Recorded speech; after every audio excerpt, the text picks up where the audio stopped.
Their last name comes from the Dutch, meaning someone who lived by a large or conspicuous tree. And though I could not confirm they were all part of the same family, those who have this surname include Ryan, a New York-based performer who has appeared in Hail Caesar and Fosse Verdon on screen, Danny, a quarterback for the Wisconsin Badgers, and Esther, the chief financial officer of Tyra Biosciences. Their last name, of course, is Vandenboom, and they're always welcome right here in the Doom Room. I'm Alex, and I'm doomed. All aboard the Dada train, vroom vroom. Welcome to the Doom Room. I'm Justin, and I'm doomed. I'm Pete. Ooh, that was an excited early Pete. It sounds like he wants to talk about this episode, which is season 3, episode 6. 1917 Patrol. Now, a brief bit of recap if you haven't checked it out in a while. Rita has traveled back in time to 1917 per the title. She loses. I just got it. There you go. There's usually a clever hit. I don't know if you noticed this. There's a clever hit in the title of the episodes. Like they do a word and then they do patrol. Mm-hmm. Like it gives you a hint. I don't know if you've mentioned that before, Pete. Nope. Because the show's named Doom Patrol. What? I thought it was Doom Petrol, like the gas prices. Gas prices are crazy. Sure, yeah. Gas prices are crazy. They're really high. They're high. That's what everyone. That seems like what everyone's mad about. Did you just say harumph? Yeah. I love that every once in a while you transform into a cartoon. So Rita has traveled back in time. She loses her memory. She has been trying It's glad we're finally seeing this. This is a real thing about time travel. People don't know about it, but if you do travel back in time, memory gone, wiped. I mean, it makes sense. That means that time travel could be real. It's just people forget. Exactly. Oh, that's the only way we're getting away with it. I like that idea. Maybe that will come up at some point, but that is a smart, subtle thing if not. So thank you we're learning so much here at the top of the podcast. Look at this. See, Alex, you haven't seen this episode, so you're not fully entrenched in your thoughts. Pete's dropping knowledge on you in a way that we just don't see. Yeah, this is great. I feel like Justin's we've all got time all traveled his teeth. What a time to be alive. Oh, my teeth's back. I grow them back like a lizard. So Rita has traveled back in time to 1917. She loses her memory. She is looking for Laura DeMille, played by Michelle Gomez, as well as the Sisterhood of Dada. She discovers them in the Bureau of Normalcy as she starts to work there. Turns out they're a social club for metas who are hanging out who are prejudiced against by the Bureau of Normalcy, the people who work in the ant farm. Boo. Meanwhile, in the present, a lot of stuff going on with our characters. Cliff is, turns out by the end of the episode, trying to win a keychain by spending all of his money online. Meanwhile, Jane is encouraging Kay to grow up and buy a pair of shoes. Instead, she steals a bike. But it leads to a big showdown in the underground, or at least the beginnings of one. And Cyborg is grappling with the revelation from the last episode that he doesn't really know who he is and what he is, and starts to pursue getting some synthetic skin. And last, but certainly not least, Larry confronts his son Paul. Yes. So lots of stuff going on. First of all, though, yes, Pete. Let's take it back to the beginning and toot, let's back up the truck. Merch available at comicbookclub.com. Let's talk about that lovely lady in Iowa. That was hysterical. She's like, hey, if you want some trouble, you got it. But if you're just passing through, welcome. The second, her name is Betty Ann Bucklestone, and I made sure to write that down because the second I saw her, I was like, Pete loves this. Pete's going to love this shit. That was hysterical. I mean, that was just hysterical. You like people in the country who don't take guff from anyone. That's right. What a fun... I mean, I want to take it back a little bit before that, though, because there's narration at the beginning talking about Rita traveling back in time. She sees moments from her past outside the ship. There's this beautiful moment where she's crying and the tears float off of her face and disappear, which I thought was gorgeous. But I was a little worried that it was going to be like this. Those tears. Then she drowned in a horrible accident because the moisture destroyed all of the stuff inside of the ship, and she died. First of all... That's why you never cry.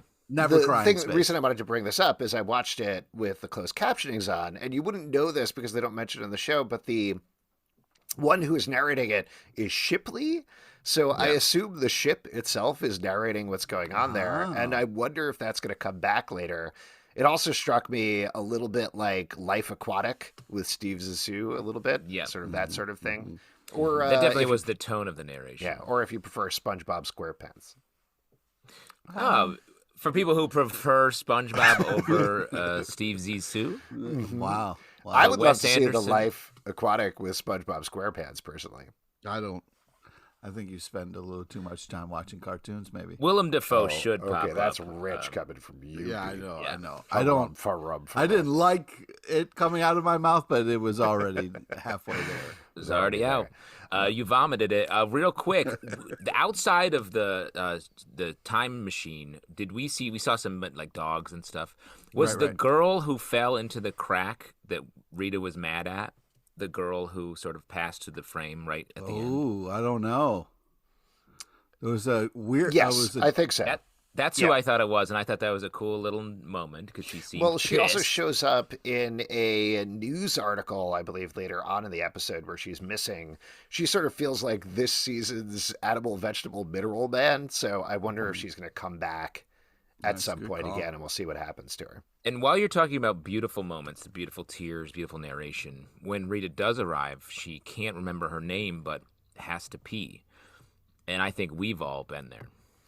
That's the same thing that happened with Laura DeMille when she got out there. So my thought is either time travel makes you pee or it's just such a long trip. It's a long trip, guys. And you I get mean, you've been in a It's long car trip. ride Yeah. where you're like, all I can think of is like the 80s songs I've been playing on loop on this drive. And I'm nearly going to pee my pants. I've never been on a long drive. I need to stop to pee every 20 minutes. It's because you're pregnant, like Larry. Oh, yeah. Yeah. I'm prego. She does need to pee. She gets there. I also More of a love, while ragu we're guy. sticking to the beginning of the episode, we got to see the Brain and Monsieur Mala again, who are watching them have a very fun exchange where they're like, I think I could rejigger this time travel machine by just looking at it. So clearly they're going to come back again. But we're getting a lot of stuff piled on here in this season. Also, Yes. amazing art. You know, the Brain's like, draw this time machine, and impressive. I mean, That gorilla has a future career as a comic book penciler. yeah. I mean, This is a very side to this, but I sort of think it's very weird. The amount of gorillas that are in DC Comics history, but B, the amount of CGI gorillas that they put on screen in DC shows. Like they have Gorilla Grodd, they have Miss Miramala here. There's definitely a third one that I'm not remembering. Has Detective Chimp showed up in live action? I don't think so. I don't think so. But they always look like a little janky. They don't exactly move right. They're too big for it, but it's fine. There's something where people think that's very funny, and I don't know. It's never been for me. I'm like talking gorilla. I'm like not necessary for my personal flavor. It's not my flavor. It's not my tempo. The thing that I like about them, and I've mentioned this before, though, is I love the relationship between the Brain and Monsieur Mala. That I do think is fun and funny because they are in love, and he's so huge, and the Brain is so tiny, and Monsieur Mala is so wry and sarcastic, and the Brain is so serious and straightforward. It's just a fun relationship to play with. It reminds me of a Bebop Krang relationship. Pete, you know what I'm talking about. I thought this was interesting too because it makes me think that we're creating a problem for the time stream where I think they're going to design the time machine that Rita's in. So that's a problem because it's reverse engineering how time works. And then I think that we're setting up why they try to kill Rita earlier on in this season and end up killing him the whole Well, time. that was the one. Two things I wanted to talk about here. One of the things I was surprised about with this episode, which I don't think was bad, but I expected we were going to get, okay, this is the time travel episode where it kind of ties everything up. But instead, we stayed in a relatively short period of time.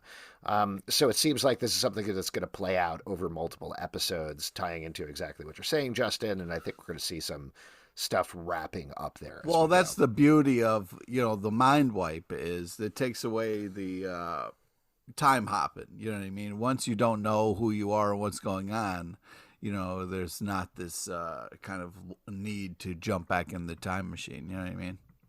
Yeah, I get what you're saying, and this is going far afield. I do want to come back to one other thing about this in terms of the time travel, but I also loved the idea that Rita is finally able to embrace her powers and use her powers properly when she has all of this baggage completely wiped away. It was such a smart, beautifully executed mental therapy type thing in a very classic Doom Patrol way that I thought was really cool. I don't know.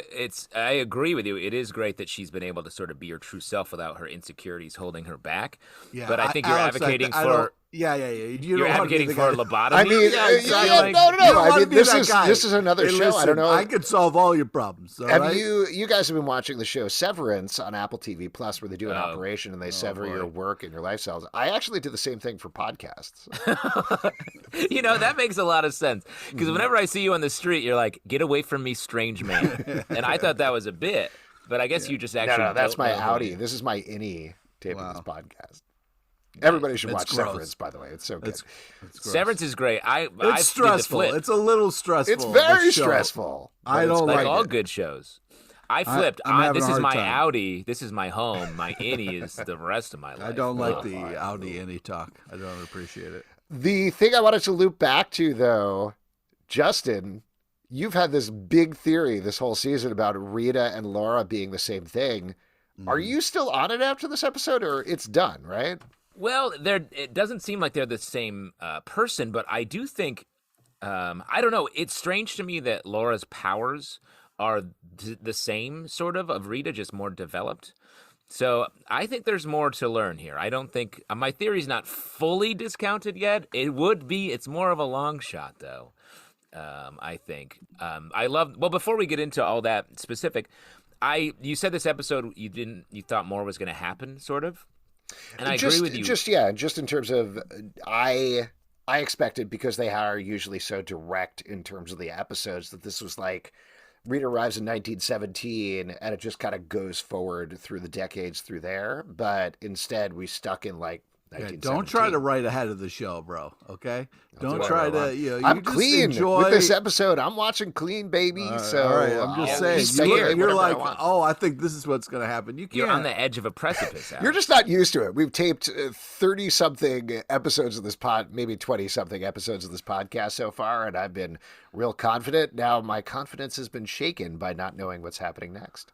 You're doing a reverse Rita. Yeah, exactly. Just wipe your mind. That'll fix all your problems. Who said? What I was going to say, though, is while not a lot happened, sort of like you're saying, plot-wise, there's so much character movement here. Yeah, exactly. I'm not behind this. Not a lot. I'm not saying it's a bad thing. I'm just just because I say things doesn't mean they're necessarily I don't like this thing or I like this thing, Pete. Because it's a podcast, Pete, just because we say things doesn't mean it means anything or anyone has to listen to it. I'll just explain whether I'm doing an idiot opinion or an Audi opinion, and that should sort of clarify it. Please stop that. For the love of God. But to talk about sort of Rita's story, like she goes in and says that she's Laura DeMille, right? And she just has that piece of paper. And that immediately like keys her into these people who are sort of a Doom Patrol who have their shit together. They're like an earlier form of the Doom Patrol that just like they're outsiders. They are sort of just trying to get by.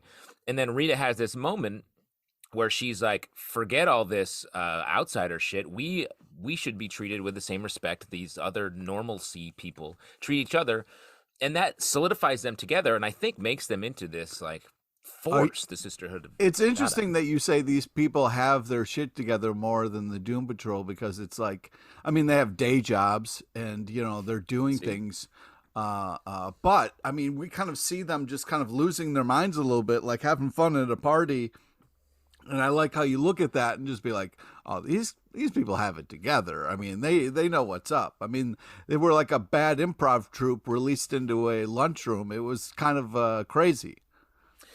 Yes, it did have. I had a huge. I think I wrote that down. This is definitely like improv, just improv. It's just what improv. Yeah, it's like watching an improv rehearsal. You're like, oh, I don't like this. It's funny that all of us have performance backgrounds and also I think have the same reaction, which is like, this is terrible. Yeah. Where my specific reference point, you're absolutely right about the improv thing. My reference point is I always think back, and I've mentioned this before on other podcasts, but I always think back to this moment in college when I think I was a freshman, maybe a sophomore. I was at a after party at somebody's house after we had just done a show, and everybody spontaneously started singing Castles in the Sky from Pippin, and I was like, this is the most amazing thing I've ever experienced. And then years later, I was like, oh my God, they always do that. Yeah. So I had That's flashbacks. I had like bad flashbacks from that moment when I was watching this. But while we, as hardened improv scene comedians, can be like, this is stupid, let me also take the positive side of it. And their ability to be sort of free amongst each other is what allowed them later to be free in front of these people and have it be meaningful to them. And then totally clown them. I mean, straight up clown those folks. Just straight up clown them. I mean, it was... it was beautiful, and it was very kind of cool that they can have a place where they feel like themselves and feel free and not kind of feel like the outcast for sure. It's just when you start like doing song poems and stuff like that. I've been to too many like acting rehearsals and played too many improv games. This is triggering for you. Yeah, and it was also triggering for Alex because a bunch of people got clowned up, which happens to you all the time. You're married to a clown. I am married to a clown, so I was like, I got to marry those people now on screen. Yeah. I already got one marriage. That all said, though, I do think setting up the Sisterhood of Dada this way, and particularly there's one very telling conversation that Laura and Rita have, where Laura very offhandedly throws out, oh, they really think art can change the world, that I think points to eventually what they're going to be doing in the present day.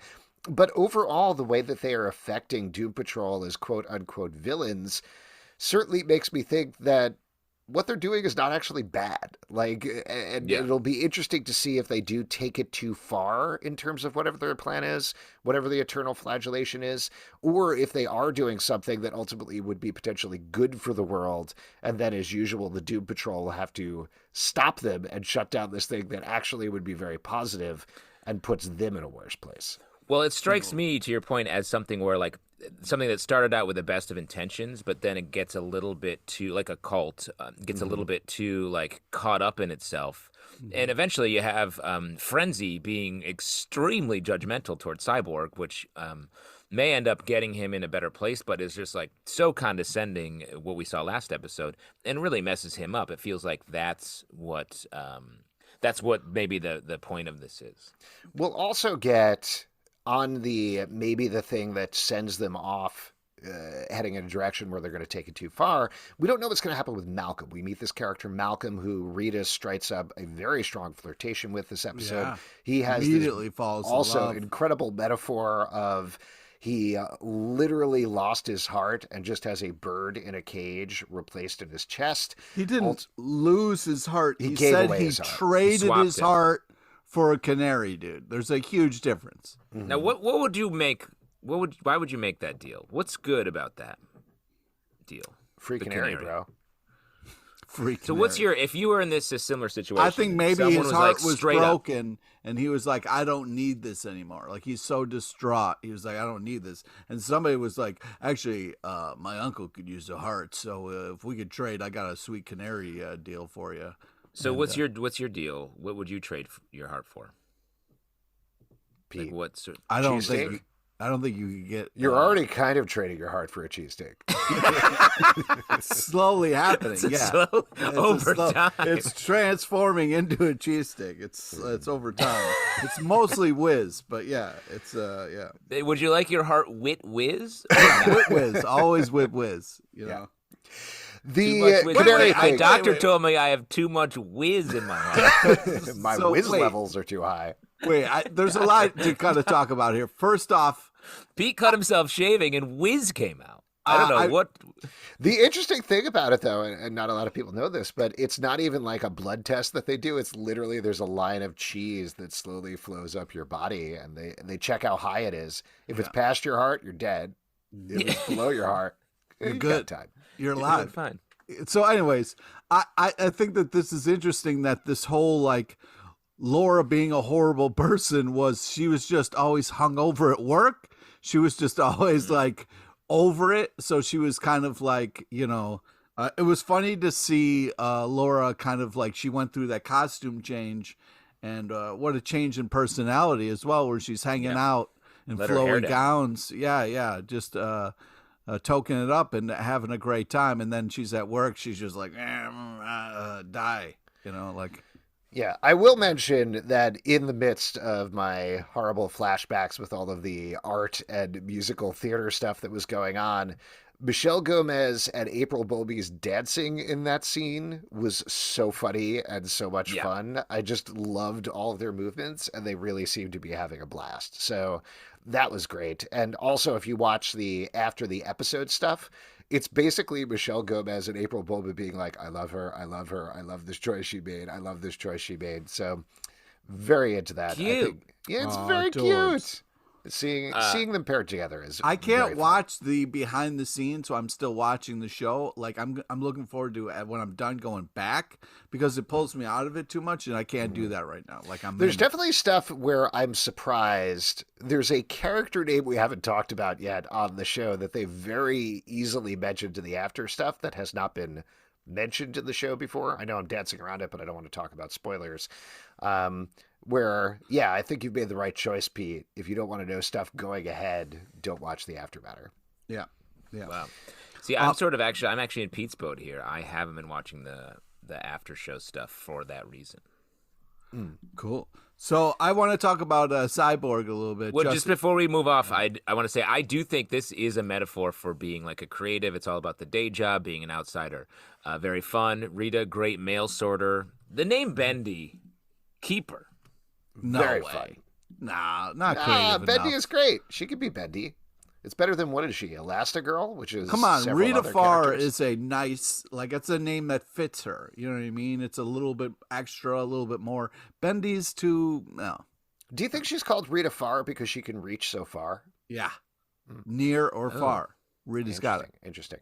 That was another thing. Really like the scene of her sorting mail. That was very fun as well. I did want to get back and talk about Malcolm for a second, though, because I feel like he has to be the guy that they meet in the Tunnel of Souls, right? Who seems Exactly. horribly He's the burnt. one who's kind of a little bit of a slime. Don't let him monster. see you sweat. He said it. Yeah, he said it in that did. episode. He said it in this episode. He's the guy. Big He aha loves So- her. moment. I feel like whatever happened to Malcolm that killed him and sent him to the Tunnel of Souls, that might be the thing that is the turning point for the Sisterhood of Dada, potentially. Yeah, he does feel like the metaphorical beating heart of the Sisterhood of Dada, and him, whatever happens to his face and the deformation that he has in the afterlife, I feel like that's going to be a problem. Because, I mean, we're seeing at the, not to get to the end, but the end we have the Sisterhood of Dada bursting out of the fireplace in the present day at Doom Mansion, with Piffle Paffle on the wall, little flame bird, like they are aggressive. Phoenix and they're Rising. coming for Laura. Yeah, I feel like, and this is, again, getting into speculation, but I feel like Laura probably let them down in some way. Maybe not straight up betrayed them, but they were held prisoner by the Bureau of Normalcy for decades, so potentially whatever happened to Laura left them there, and that might be what they blame her for. Well, Yeah, and it's- we'll see if Rita and Laura are in fact the same person. Still possible.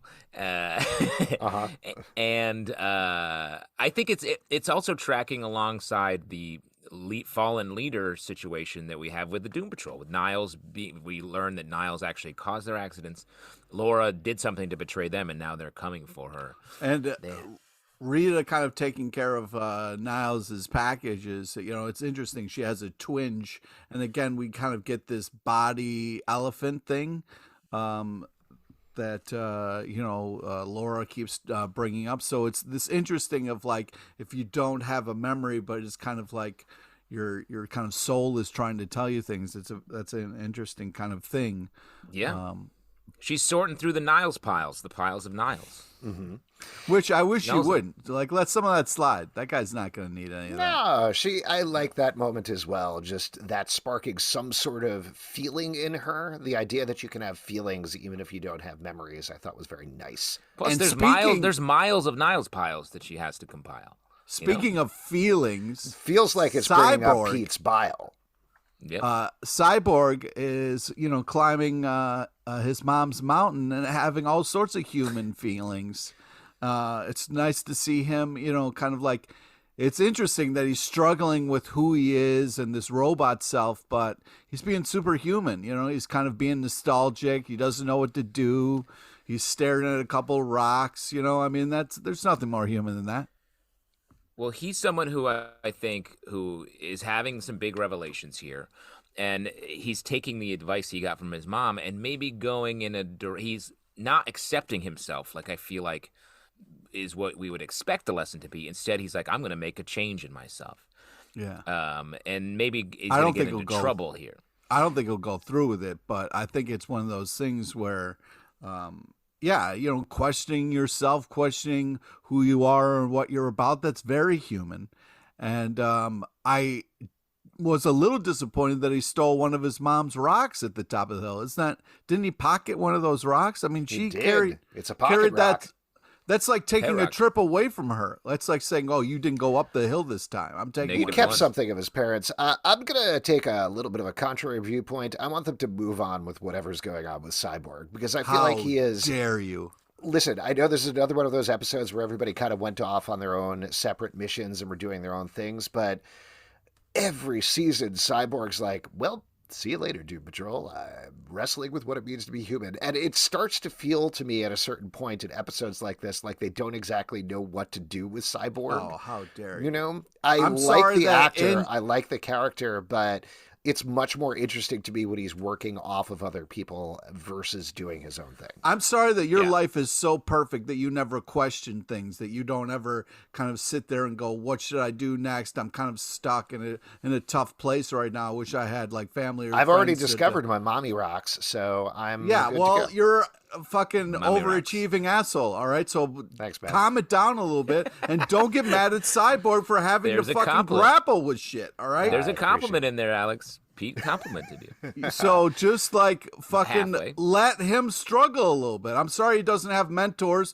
He tries to go to Cliff, and Cliff's like, "Yo, I don't give a shit about you," which was cold as ice. Like they were friends. The problem is that he's been doing the same thing for seasons. He's like, what does my mom mean to me? What does my dad mean to me? And I know the whole point of the show is they're not quite getting past their issues, but I feel like they found different modes and different ways of hitting that with all of the other characters. I thought Jane was a great example this episode, where last episode, when we were talking about on the podcast, I know my concern was, okay, once again, she is at odds with the underground. And granted, that's where we end up at the end here. But the idea that Kay, for the first time ever, goes above ground, you have Jane encouraging her. She steals a bike, mind you. So still It's a complicated stuff victimless there. crime. But I really liked where Jane ends up, where they're talking about, was Jane doing this because it is selfless? And like she says, there's some phrase, I wrote it down, but I'm not finding it immediately, about like selflessness is maybe the only coin that we have in here, or is the only commodity. Is there anything that's a selfless act? And Jane thinks kindness is the only commodity that they have. I like that. Versus, is Jane actually being selfish? And is she trying to feed her own ego in this? I think it's an open debate, but where Jane is in this episode pushes that forward in a dramatic way. I think it's true for the rest of the characters. Cyborg seems stuck in this stasis in the same mode, and once he does whatever he's doing with human skin, I think that's going to push him forward in a big way. But this episode, I was like, come on, let's get to it. Let's go. Okay, all right. First off, so you're okay with Jane struggling and being in the same place for a long time, but not Cyborg? Is that what you're saying? That's literally the opposite of what I think Okay, well, Alex's because- point. Alex, let me just say Alex's point before you get mad about it. I think he's saying they are telling similar stories, but the Cyborg one hasn't been reframed enough to be new and interesting. I think it's going to get there next episode, would be my prediction. I was While very Jane's- moved by the hill and rock moments. I'm sorry it didn't hit for you as well, but it's, sometimes you are stuck in life and it's not creative. Yeah, I think it's okay that you guys disagree. What are you talking about in particular, Pete? I'm just saying. I think your just outie upset. and your innie need to have a conversation is what's going on here. We should I go think on a you- hike together, the three of us. We'll go bring rocks. We'll each make a little pile. I'm sorry, I'll it's bring not my mommy creative enough for you of a fucking shot or whatever Creative. selection, but it's Did you great direct to this see episode, the Pete? mighty Cyborg struggle with who he is and what's going on, because from the outside world everybody thinks he's got it made. He's Cyborg. So it's kind of interesting. I've just been hearing that for 3 seasons at this point. Everybody's like, wow, the mighty Cyborg. Are you related to Cyborg, Pete? You're Yeah, taking what's this your very deal? personally. I'm just I think they're making a strong choice, and to see you disparage it is a little upsetting. I just think it's the worst garbage I've ever seen. That's all I'm saying. That's it. Let's talking about Jane. I do like this. Jane feels like a mom watching her kid Kay really like come into herself, and I think that's great. I think Jane's right here, and the rest of the underground is going to cause a bunch of problems for her for the rest of this season, despite the fact that she's doing the right thing. And Pete, I don't know if you want to respond to this, but I think the problem comes from going to therapy, which is always the wrong thing to do. Pete, do you want to weigh in on that? Okay, but I want to back up the truck for a second, because Justin was talking about like Jane being a good mom, and as the only one here who doesn't have kids, I'm going to weigh in on being a parent here, which feels something that I can do. Bring I it. think that Cat Daddy has entered the conversation. when the Kay steals that bike and Jane talks about seeing the wind in her hair and the smile in her face, yes, that is awesome, but Kay just took that joy from another kid whose bike that is, stealing, and also, could get her in a lot of trouble. Of course, she doesn't have to worry about trouble because she can just go back to the underground now that she's got her bike.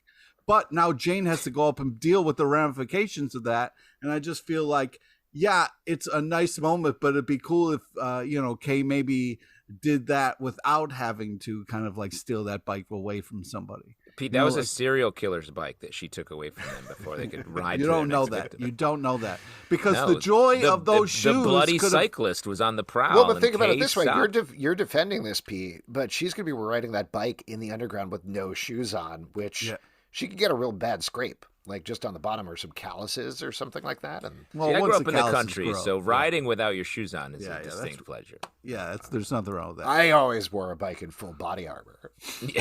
You're a city boy. Yeah. You're a city kid. Yeah. Scared of scrapes. Sir Alex of Long Island. I thought this riding plot his- line was really good. I thought Dan Guerrero, again, was really good at this plot line. Why don't we talk about Larry, though, and his big showdown with his son, Paul, wow, yeah. which does not go, I think, how anybody really expected, because Paul really lays into him, and then Larry hits back twice as hard. I would Twice say. as hard. LT stands up for himself. Finally, what a great speech. He finally cuts through Paul's hatred and has enough confidence in who he is as a person and the hand that he's been dealt. Larry had the biggest win, I think, of maybe the series from one of the Doom Patrol characters finally like being confident in themselves here. All right. Well, okay. Let's take that down a notch a little bit, because I feel like he did a great job standing up for himself, but then he tells his son to leave when, like, that's not what you want. You guys clearly want to connect with each other a little bit. Don't tell your son to leave. Yeah, yell at him for like, hey, dude, it's not all as simple as you're making it. And of course, he has the right to yell at his father for never being there. I mean, he's in the right there. So, like, hey, you blow off some steam, I blow off the steam. But instead of telling him to leave, like, maybe, hey, let's talk about this some more. And they're going to. I don't think they're done. You're absolutely right. There's more to say. But I think in terms of being definitive at the end there and essentially being the father and saying, go to your room and think about this for a little bit is basically what he did. I thought that was a really smart, strong decision, which was great. It was great to see him stand up for himself. I just felt like the leave was a little harsh, but yeah, like you said, that was a huge win. Having LT stand up for himself and kind of talk about, like, all the shit that he's been through. As our parenting expert, do you feel like when you're parenting your cat, you ever accidentally like are too harsh when you're like, go to your litter box? I'm constantly too harsh. That No, fucking cat no, drives me no insane. 7 p.m., 6 p.m. treat for you today. It's something I know you say often. You know, it's such a joy when your partner shares things on a podcast that is private and personal. You know, it's just really Well, that's you. such a I'm sorry, fun you thing. met her in this world, and that's where she will stay. Yeah, my that's Hey, that's the listen, life cat. of a cat daddy. Gotta go Yeah. gather those mommy rocks. Cat daddies and mommy rocks. Hey, you little cat, cover up your butthole. What? That's Yeah, when, something it's, you're when the cat's going out to a dance or whatever. Like, don't forget to to a cover your cat butthole. dance. Yeah. do a cat dance. The cat Okay, prom. leave space for Cat Jesus, cats. Oh my God. That's what we always say. Let's talk about Cliff speaking about seeing God, because he sees God in the Son, the Father, the Son, and the Holy Spirit, as in Chipmunk Jump, Stan, his online poker dealer, and Ginger, his cam girl. Those are the three people he worships in this episode. This was so ludicrous and so much fun to watch over the course of the episode. I loved cutting back to the Cliff stuff each time. It was funny. I was like, is this progress for Cliff? And then it's absolutely not. It was just like, it was another great monologue. This guy loves the internet. Has too many screens open, and he's lost his mind. But it was very funny that his like Father, Son, and Holy Ghost are these three dumb internet things, and he like really finds God, like you're saying, Alex, and then gives up his actual body, sacrifices his body, like a little fellow I know as Cat Jesus Christ, for the sake of being able to serve his Lord, the video poker guy. It was there were some great lines, but the problem is it was hard to see Cliff lash out on Vic Stone there. So Cyborg. I was Cyborg. So Man, it was just you've become a Cyborg has become your guy. well, I just feel that like they were making like old school cop shows, that was fun. The two of them getting along, like that's peak both of them. And I want to get that back to there instead of him lashing out like that and not being a good friend or team member. So it's hard to see Cliff like this because we've had glimmers of him being great, and so it's tough to see him fall. I think Justin's right, though, that everybody is off on their own things, so they're not concentrating on Cliff thing, and that it's going to come to bite them in the ass probably in an episode or two whenever somebody uses the plans for Cliff Body to do, what was the guy's name? It was like Dingleberry 29. Fuzzy 59. Fuzzy genitals. Yeah, something like that. That's going to come to bite them in the ass pretty soon, I'm sure. But Jane and Cliff had decided to work together and take care of each other. But Jane is off doing her own thing, and Cliff is spiraling out of control. Cyborg is so consumed with who he is that he can't be the buddy cop to Cliff. And so Cliff is heading in exactly the wrong direction here. That all said, like I mentioned earlier, the punchline at the end of the storyline that is like, and I'm going to win you that keychain was perfect. Like that was the cherry on the top there of this whole ridiculous spending all of his money thing. Really like that quite a lot. What other moments from the episode? Oh, Fuzzy Rim Job. That's who it is. There you go. Yes, oh my God, of course. What other moments from the episode do we want to call out? I know we've talked about a lot of stuff here. Two things. LT is giving birth. This is his third trimester in an episode by episode trimester situation. I think we're going to have a new negative spirit, a little baby negative spirit in the next, a little sprite in the next episode, which is hopefully fun and exciting.